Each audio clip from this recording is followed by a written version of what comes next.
Hey guys, Jay here, and welcome to another guide of sorts. Today I want to talk about the topic of peace bonding, as well as other things that have to do with bringing props or prop weapons to conventions. This video came about because I've seen a lot of people on Reddit who have been asking about this generic type of thing, peace bonding, what is it, as well as things like, am I allowed to bring this specific weapon, or just generally asking about rules for any specific con about bringing whatever weapons that they have, and what the rules are, all that kind of stuff. I'll start with going over and explaining a few things. What is considered a prop that needs to be okayed at a convention? What are the general rules? Heck, what does peace bonding mean? Let's start with peace bonding because that's pretty simple to explain. Basically what peace bonding is a booth at the convention. It's a little table that will say peace bonding or weapons check or something like that. And you bring your prop to that table, they inspect it to make sure that it follows all the rules, and then they put some type of tie on it, which is usually some kind of ribbon of some kind. It'll usually be, if it's a ribbon, it'll usually be something that ties really tight that you can't untie.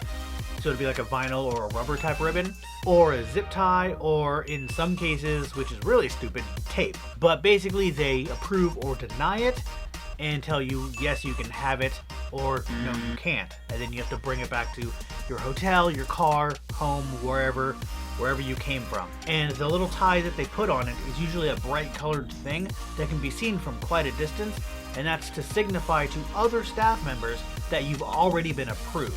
That way the other staff members don't go, hey, go get that approved, because they can see that you did. And you can ask them if they can put it somewhere where you can hide it for photos, like on a handle so that it's inside your palm. Like on a sword, it'll be on a handle, or on a gun, it'll be on the handle somewhere where it can't come off, like in the trigger guard or something, around the handle where you can put your hand there and it'll be, blocking, so the people don't see it in pictures. Now the rest is a little bit difficult to explain, but not because it's unexplainable, but because it depends on the convention's specific rules for that actual specific convention. All of the conventions are going to have slightly different rules, so this can't be a one rule for everything, because not every convention has the same rules. For example, the two largest conventions that I go to, which is SoccerCon and KomoriCon, don't allow any type of gun that has previously worked or has moving parts in any way, even if you've broken it. And those include Nerf and Airsoft. But then there's other conventions that I attend or have attended in the past, such as ones I attend now, which would be SummerCon and any of the one-day college convention things. But then ones I've done in the past, which were Anime PDX, Fandom PDX, all of that stuff, as well as a few others that don't even check your weapons at all. So they don't even have a peace bonding table. So they don't even check to make sure your weapons are okay.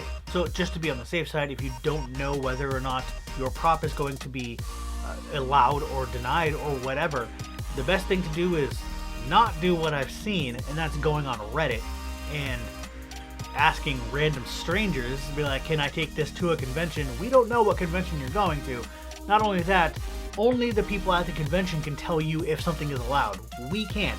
Random strangers on the internet are the worst person to ask if something's allowed somewhere. So your best option is to go on their website or their Facebook page if they have one of those, or something, and directly ask the staff. Don't ask random people, ask the staff. Only they can tell you if something is allowed or not. And if you do go that route and email them, make sure you tell them everything that could be a concern. Things like moving parts, like on guns that would be mostly triggers, chambers, and hammers, as well as things like if bows need to be unstrung, which a lot of conventions do require them to not have the string on them, or what type of material that maybe your sword is made of. Because some will allow wood and foam props, but there are conventions I've heard of that don't allow wooden swords, because they can still cause some pretty good damage. I mean, to be fair, I have heard of one or two conventions, just at all period, that don't allow foam weapons for some reason, and I don't know why. Like, there's foam cast guns that are used for like production. They're just solid foam rubber, and they don't even allow those, which doesn't make any sense because those can't hurt anybody. They're literally made to be pistol whipped with and not hurt. So I don't understand why they don't allow them, but some don't. So it's always good to make sure you know ahead of time, which is basically what this video is about, to help you learn how to find out ahead of time. But regardless, always be sure to read their policy page. So that would be on their website. They might have it on Facebook, I don't know, but everyone that I go to, every convention I go to, has a policy page on their website that lists the rules for weapon props. If it's very obvious from reading those that your thing fits that, then it should be fine for you to bring it. You don't even need to email them. For example, if it specifies swords and only says that metal swords are not allowed, or metal blades or whatever are not allowed, or if it specifically says like resin cast or solid plastic or something, those are very specific things. That means if it's not one of those, if it's a foam sword, you don't even have to ask. That means that's allowed, because it would say foam if they were that specific and didn't say foam. That would mean that those are allowed. And then if you do email them and they tell you, based on telling them everything that could be a problem, and they go, yes, that's totally fine, there's no problem with that at all, and then you get to the convention and the Peacebonding table says, I don't know about that, that doesn't seem like something that we're gonna allow, but you have like a higher up, you might as well hold on to that, keep that on your phone, and be like, here it is, this is the higher up, go talk to them, they said I could have it, or something like that. I mean, don't be that rude and direct probably, but just, you know, show them that you have permission from the convention higher ups, someone higher up, or even that was someone on their team probably that said that was okay on the Peacebonding team. So then they could go, hey, someone sent this email, said this prop, whatever you guys said was approved, is it okay if I approve it? You get it approved.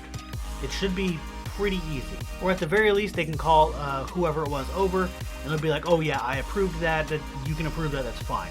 You know, something like that.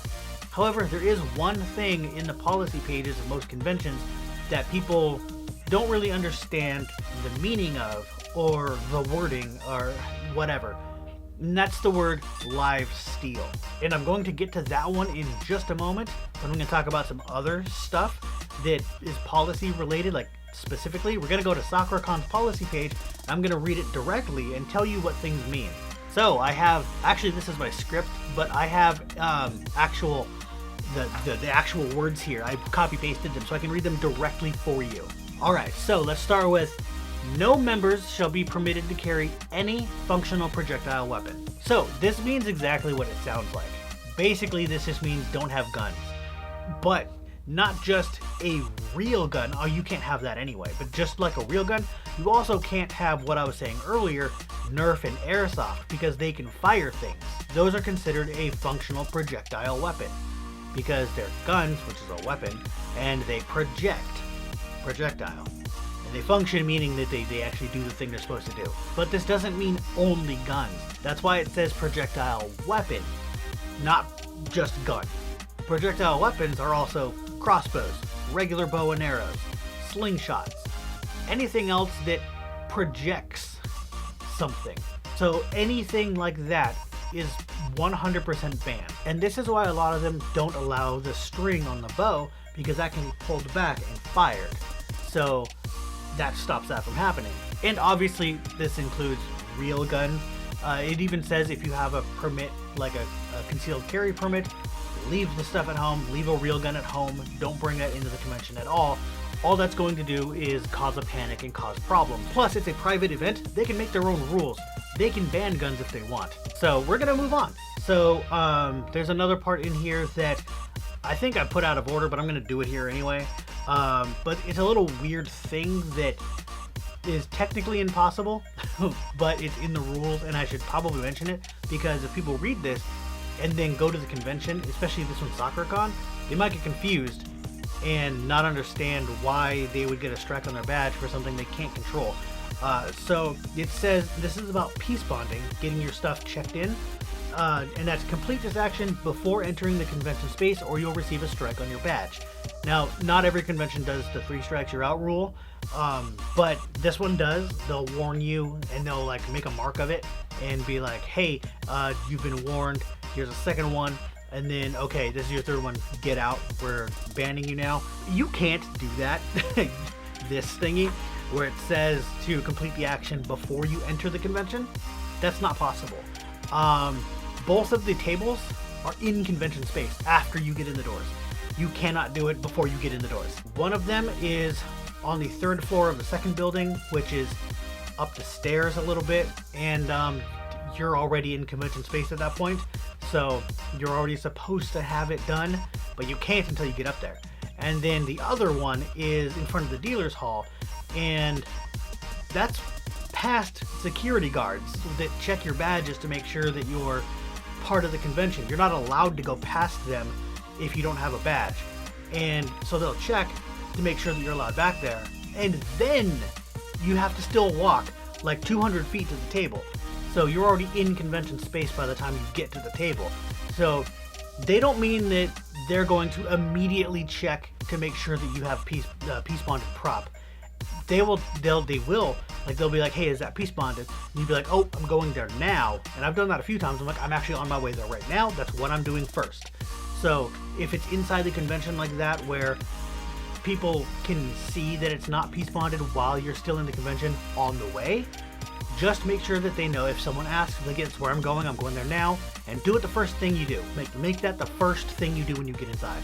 So now we're back into the policy thingy again, what I was reading before. So we're going back to the projectile weapons. So I just had to get that other one out of the way. Totally forgot to do it.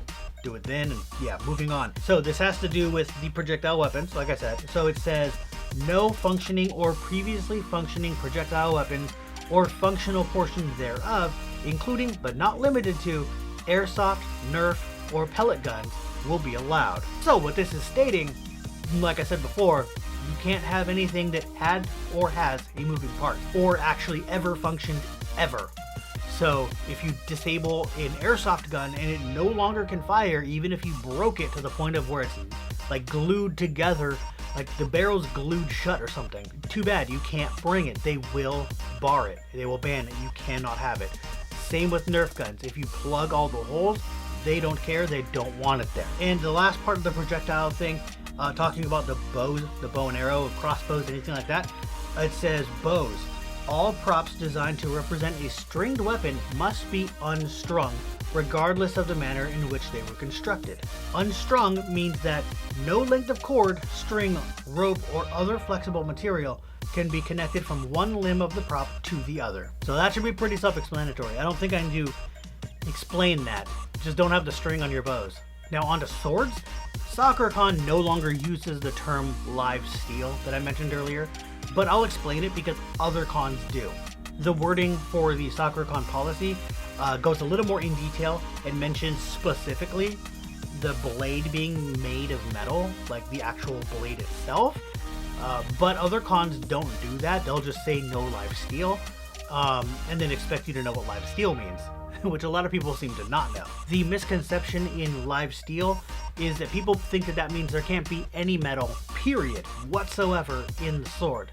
Like a metal core, they can't have a metal butt plate like a pommel, or the handguard can't be made of metal, or something. There just can't be any metal, period. It has to be 100% non-metal material. That is not what it means. Live steel actually means the same thing that SoccerCon expanded on and explained. Having the blade be made of metal, what they explained, that is the meaning of live steel. You can still have a metal core inside, like to keep your blade really thin. You can have a metal rod inside it. Like I have, my master sword back there, and my two stalking swords back there. They have metal cores inside them. I also had a couple others, but the Reinhardt one has wood, and the rest have wood and PVC. But those ones have metal in them. Those are completely allowed, even if it says live steel is not. Those are not live steel. So, grabbing down one of my swords, for example, this one has a metal rod inside, and that's what keeps it from breaking, basically. Keeps it nice and stiff. That is not the same thing as live steel. Live steel would be if what you're seeing, this blade here, if that were made of metal, that would be live steel. And the same goes for a few other weapons. There's some keyblades that my friend Atlas and I have that we don't use anymore. We use mine that are over here now, but we had some foam cast ones And now foam cast is a little hard to explain. So they make them in a mold, and it's kind of like casting in any other material in a mold, like resin or metal or whatever, but it's like a liquefied foam that turns into the foam that they're made of, that you see at the conventions. You'll probably see people walking around with foam swords for Kirito or other keyblades. There's even a master sword that actually Atlas has that too, and those are foam cast. So they have a big seam going around them where the two halves are put together, and they're made of foam. Those also have a steel rod inside them. Those are allowed. So of course, those ones are too, the ones like what I made. But the amount of people on Reddit that say, the con I'm going to says no live steel, but my sword has a steel rod in it. Is that even allowed? That's steel, so is that against the rules? No, it's not against the rules. That's not what it means. And the two final policy things that are important, everybody should know this. Don't point weapons at anybody, like, at all. If you're taking a picture and the other person knows that you're pointing like a gun at them or something, and that's like for the photo, that's fine. But don't just go up to someone like randomly and just point your gun at them. And two, doing things outside of the convention with your weapons, like swinging them around or pointing them at anything else, especially if it's like a gun and you're walking to your hotel and you're no longer in the convention. Don't point the gun at people, or don't like even hold it like you're gonna shoot something. Don't even like go up like you're holding it like this or something. Don't do that. People are going to assume it's real, especially cops. The last person you need to think that is real is a cop with a gun. So just don't do that. Not only can this lead to being kicked out of the convention, but it can lead to being arrested. So yeah, just be careful. Also, along with the things like this, it should be obvious, but I don't know, people in the US anyway, I don't know what other countries are, but an orange cap on the end of a gun means it's fake. That's like a signifier to say, hey, this gun is not real, don't panic. Orange tip. Have that. Doesn't matter. You can make it removable so that if someone wants a photo, you can remove it, put it in your pocket or something, or have someone hold on to it, take the photo, put it back on. That's it. But make sure it's on whenever you're walking around. And similar stuff goes with like swords and bows. Don't like hold a bow out and like start aiming it at people, even if it doesn't have the string. Just don't do that. And then swords, don't swing them around, and you know, there's a lot of people, you're gonna hit somebody, so just don't do that. Other than all of that, I can't really think of anything else, but I really hope this helped you guys understand, well, those of you who don't already understand, I hope this helps you understand convention rules a little more, peace bonding, and other stuff that has to do with bringing props to the convention. If there's any other like tips, videos like this that you guys want to hear about specific topics, go ahead and let me know in the comments below. So if you like this video, go ahead and give it that thumbs up, subscribe for more, and I'll see you guys later.